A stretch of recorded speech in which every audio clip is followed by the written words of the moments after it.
L'écolier haïtien est bien imbu de la science grecque.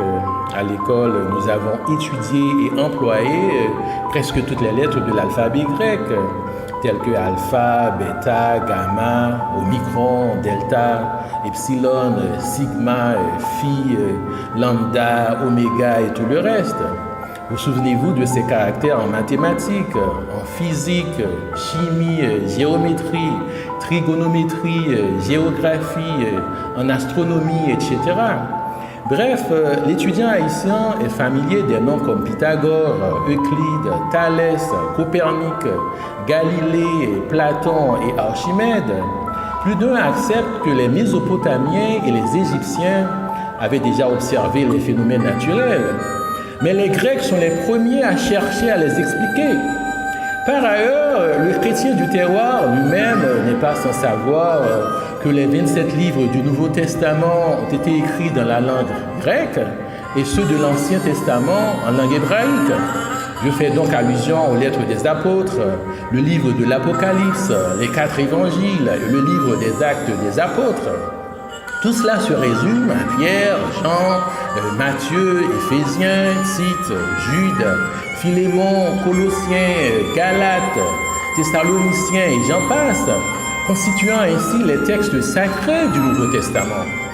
En effet, pour découvrir la profondeur des textes bibliques, il s'avère donc nécessaire de retourner aux sources et de consulter dans la mesure du possible les Écritures dans leur langue originale.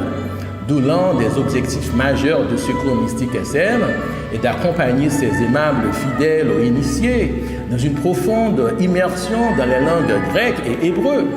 Ces deux idiomes se révèlent logiques, voire essentiels au niveau 3 et 4 de Secours Mystique SM. Disons que le Nouveau Testament est l'ensemble des écrits relatifs à la vie de Jésus et à l'enseignement de ses premiers disciples, ce que les théologiens appellent les canoniques. Et selon certains rabbins, la Grèce est devenue la 5e puissance mondiale de la Bible. Finalement, en histoire ou en connaissance générale, nous avons appris que la Grèce antique se divise en plusieurs phases, allant du développement des premières communautés agricoles durant la période néolithique, à partir du 7e millénaire avant Jésus-Christ, jusqu'à l'Antiquité tardive, finissant au 8e siècle. Nichée dans le sud-est de l'Europe et s'étalant sur plusieurs âges, la civilisation grecque se décompose alors en 5 grandes époques que nous n'aurons malheureusement pas le temps de développer dans cette introduction. Rappelez-vous que ce programme radiophonique est plutôt d'ordre linguistique et culturel qu'historique.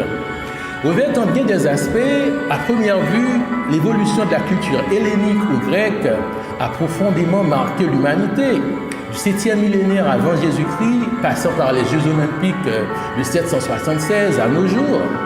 Une petite liste de fameux historiens grecs comprendrait Appian, Diodore de Sicile, Dion Cassis, Hérodote et Mégasthène. Somme toute, l'histoire de la Grèce se récapitule en une seule expression, évoquant ainsi le titre de l'ouvrage de Claude Obadia, agrégé de philosophie en France. Entre histoire et philosophie, la naissance de l'épistémé ou l'invention de la liberté. Chers auditeurs, auditrices, votre cours de grec moderne démarre tout de suite. Amusez-vous bien et bonne audition. Ferme Georges, grand maître et directeur exécutif de Secours Mystique SM.